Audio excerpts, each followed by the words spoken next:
Introdução. É preciso que todos cooperem entre si. Isto também deve acontecer entre os aprendizes. As pessoas precisam se preocupar um pouco mais umas com as outras. Sinto que falta amor entre as partes. Há quem rotule qualquer entrave como perturbação espiritual, mas é um pensamento absurdo.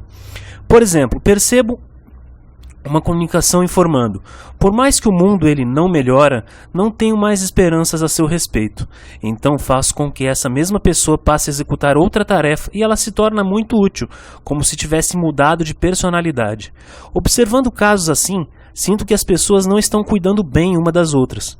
Penso que não sentem amor suficiente para investigar a fundo sobre os defeitos da outra ou sobre o processo de limpeza que a impede de trabalhar, e assim poder corrigi-la e fazê-la crescer. Se os senhores não cuidarem atenciosamente de cada ambiente, como eu faria, a força tornar-se-á desalmada. Sendo uma força, é preciso que o meu sentimento, meu amor, transpareça nela de ponta a ponta. Gostaria que todos se tornassem repletos de amor. Sem o amor, o avanço fica prejudicado, e se houver avanço, precisa ter conteúdo e não ser apenas formal. Assim, o mundo do máximo está repleto do mínimo. O mínimo liga-se ao máximo, e esses mundos não são são iguais.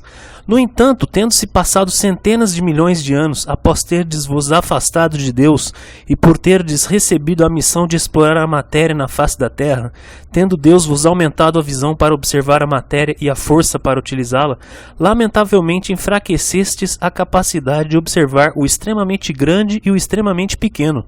Debilitastes a força de captar, pela intuição, o mecanismo do imutável, imutável, mutável e imutável. Por fim chegastes a determiná-los arbitrariamente, baseando-vos na sabedoria humana que nada consegue criar no universo, ficando transbordantes de orgulho e vaidade. Aos olhos de Deus, só resta fazer aos homens perceberem que chegaram ao ponto de não mais poderem cumprir a verdadeira missão de desenvolver a matéria. Deus dispõe de uma arte de salvação de último momento. Porém, se o homem atual não se regenerar substancialmente, a manifestação desta arte de salvação tornar-se-á difícil. Está chegando essa época. Fiz a Terra passar por vários cataclismos. Deveríeis pesquisar em vigora os seus vestígios. Tendo-se deteriorado o mundo humano, contaminado até o real divino espiritual, tendo se tornado agitado e totalmente incontrolável, o grande Deus que existe desde a remota antiguidade procederá à grande limpeza. O tempo dos céus em que a face da terra tornar-se-á um mar de fogo, um mar de lama, aproxima-se de forma iminente. Tornou-se uma estação de tórrido calor, mas gostaria que os senhores do Senhor purificassem e fortalecessem a trindade espírito, mente e corpo, sem deixar abater pelo calor dos verões. Devemos nos esforçar na prática do altruísmo, sem nos esquecermos do sorriso paternal e amoroso de Nossa Majestade, o Brasil. É importante que nós, que tivemos a permissão de nascer como filhos de Deus, entusiasmemo-nos na prática diária da lei da verdade, despertando para a missão de filhos de Deus. Para que os homens despertem sobre o mundo da lei da verdade, é importante a forma de viver dos espiritualistas, na prática sincera dos ensinamentos. Ou seja, a expansão do ensinamento far-se-á amplamente de acordo com a força da prática da lei da verdade dos espiritualistas. Gostaria que antes de tudo se esforçassem na imposição da mão. Os verões tornam-se cada vez mais intensos. Neste há uma ligação de casa passada por Deus que deverá ser feita quando se purificam com a vigorosa prática da sabedoria. A lição de casa é a prática das normas de conduta e boas maneiras como espiritualistas. Essas normas provêm das leis da providência divina, na época da criação do universo, do céu e da terra. Ou seja, essas normas trazem a ordem ao mundo conturbado. A ordem é a base estrutural do mundo terrestre. Hoje, o mundo terrestre está profundamente conturbado e caótico devido ao grande número de pessoas que desprezam tais normas. Antes de todos, os senhores devem assimilar as normas de conduta e as boas maneiras. Desde a fundação da força, alerto fortemente.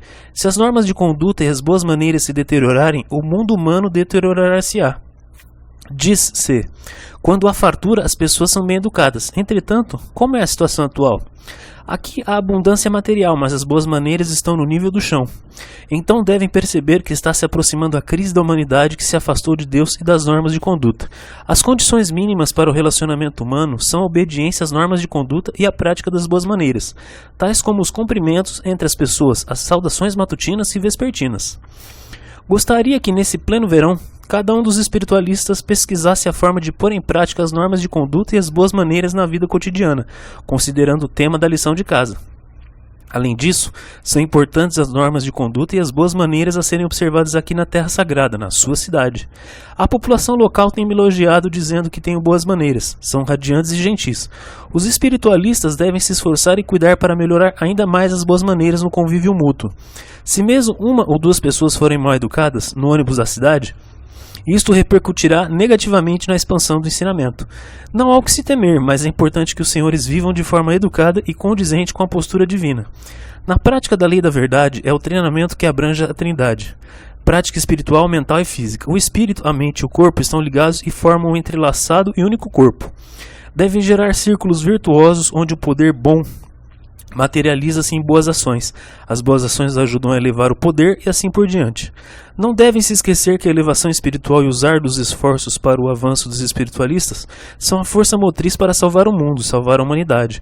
Gostaria que cada um dos espiritualistas pusesse em prática a lição de casa do verão, avançando para acolher um fresco outono de colheita.